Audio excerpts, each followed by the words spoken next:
Well mga kapupong, unti-unting bumabalik ang galaw sa isa sa pinakamahalagang rutang pandagat sa buong mundo matapos ang sunod-sunod na tensyon na nakaapekto sa daloy ng oil at kalakalan. Ang Strait of Hormuz, nakilala bilang pangunahing dinadaanan ng malaking bahagi ng global supply ng oil, ay muling binuksan para sa mga commercial vessel ayon sa mga opisyal ng Iran.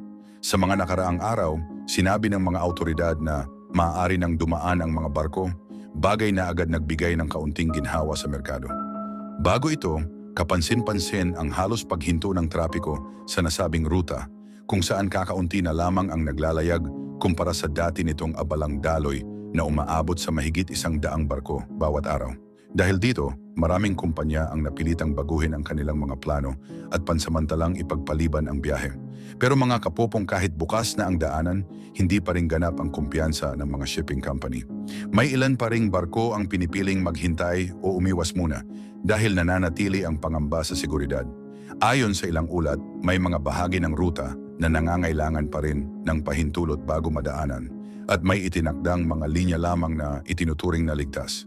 Ang kasalukuyang sitwasyon ay resulta ng pansamantalang paghupa ng tensyon sa mga kalapit na lugar. Ang paghupang ito ay nagbigay daan sa muling pag-uusap ng mga sangkot na panig. Sa kabila nito, sinabi ng ilang leader na hindi pa rin dapat maging kampante dahil maaaring magbago ang kalagayan anumang oras. Sa panig ng Estados Unidos, mga kapupong, nananatili ang kanilang presensya sa rehiyon. Sinabi ni Donald Trump na kahit pinapayagan na ang pagdaan sa Strait of Hormuz, may ilang limitasyon pa ring umiiral, lalo na sa mga pantalan ng Iran. Ang ganitong setup ay nagdudulot ng dagdag na pag-iingat sa mga kumpanyang may operasyon sa lugar. Malaki ang naging epekto ng mga pangyayaring ito sa pandaigdigang merkado ng energy. Matapos ang anunsyo ng pagbubukas, bumaba ang presyo ng oil na senyales ng pag-asa na muling magiging maayos ang supply. Pero ayon sa mga eksperto, hindi pa rin ito sapat para masabing stable na ang sitwasyon dahil marami pa ring dapat bantayan. Mahalaga ang Strait of Hormuz, mga kapupong, sa ekonomiya ng mundo dahil dito dumadaan ang malaking bahagi ng oil na ginagamit ng iba't ibang bansa. Kapag nagkaroon ng aberya sa rutang ito, agad itong nararamdaman sa presyo ng fuel at sa gastusin ng transportasyon. Kaya naman, nakatutok dito ang mga tao sa mundo, lalo na ang mga bansang umaasa sa tuloy-tuloy na supply. Sa kasagsagan ng tensyon, umabot sa halos 70% ang ibinaba ng dami ng barkong dumaraan sa nasabing ruta. Ang biglaang pagbabagong ito ay nagdulot ng pagtaas sa gastos at nagbigay ng hamon sa maraming industriya. Maraming negosyo ang naapektuhan at kinailangang humanap ng alternatibong paraan upang maipagpatuloy ang kanilang operasyon. Mga kapopong, may mga usapin din tungkol sa posibleng pinansyal na kasunduan bilang bahagi ng patuloy na pag-uusap. Bagamat wala pang malinaw na detalye, inaasahan na makakatulong ito upang mas mapabuti ang relasyon ng mga sangkot na bansa at maiwasan ang panibagong pagtaas ng tensyon. Patuloy namang nagbabantay ang iba't ibang organisasyon upang matiyak ang kaligtasan sa dagat. Naglalabas sila ng mga gabay para sa mga kumpanya ng shipping upang maiwasan ang anumang problema. Mahalaga ang koordinasyon sa pagitan ng iba't ibang grupo upang mapanatili ang kaayusan sa rutang ito. Sa mga oras na nagpapatuloy ang mga pag-uusap at mga plano, unti-unting dumadami ang mga barkong muling dumaraan sa Strait of Hormuz. Bagamat hindi pa ito kasing dami ng dati, malinaw na ito ay isang senyales ng pagbangon mula sa nakaraang pagtaas ng tensyon. Para sa maraming bansa, mga kapupong, lalo na sa Asia, ang ganitong development ay may direktang epekto sa kanilang ekonomiya. Ang anumang pagbabago sa daloy ng supply ay maaaring magdulot ng pagtaas sa presyo ng mga produkto, lalo na ang may kinalaman sa energy. Anyway, mga kapupong, ang muling pagbubukas ng rutang ito ay isang mahalagang plano tungo sa unti-unting pagbalik sa normal. Ngunit sa kabila ng positibong senyales, nananatiling maingat ang lahat dahil ang sitwasyon ay maaari pa ring magbago depende sa magiging resulta ng mga susunod na pag-uusap.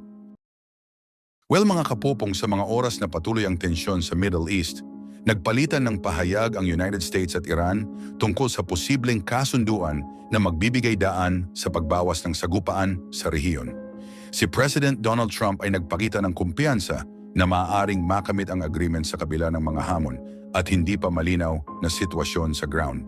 Ayon sa kanya, may pag-asa pa rin na magtutuloy-tuloy ang usapan upang makabuo ng mas matatag na kapayapaan at estabilidad.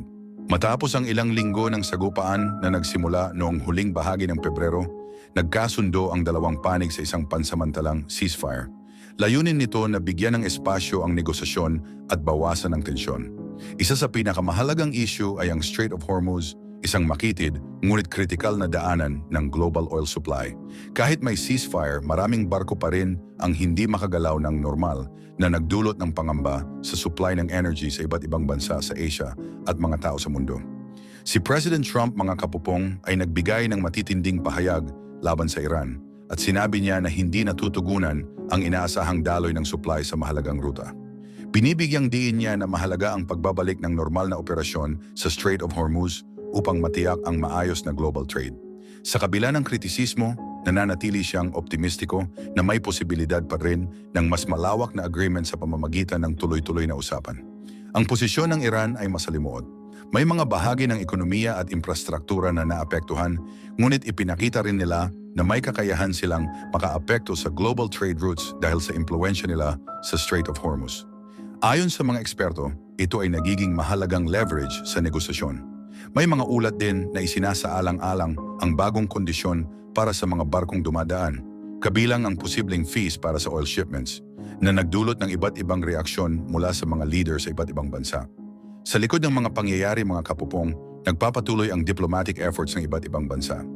May mga leader na nakipag-usap para subukang ibalik ang normal na daloy ng shipping at suportahan ang mga plano para sa usapan.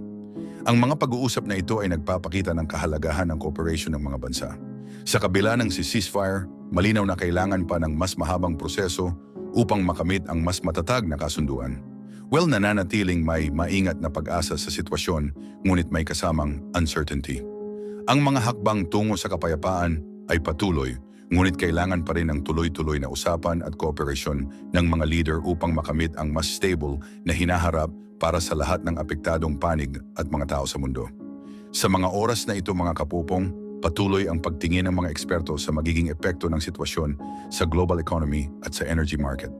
Ayon sa kanila, mahalaga ang malinaw na komunikasyon at maayos na plano upang maiwasan ang karagdagang pagtaas ng presyo ng oil at iba pang produkto. Maraming bansa ang nakatuon sa pagpapanatili ng stable na supply chain, lalo na sa Asia, kung saan malaking bahagi ng trade ay dumadaan sa mga critical routes. Binibigyang diin ng mga leader ang kahalagahan ng kooperasyon upang mapanatili ang stability at maiwasan ang karagdagang tensyon. Sa kabila ng mga hamon, may mga hakbang na isinasagawa upang palakasin ang usapan at hikayatin ang mas malawak na agreement na magiging kapaki-pakinabang sa lahat ng panig at sa mga tao sa mundo.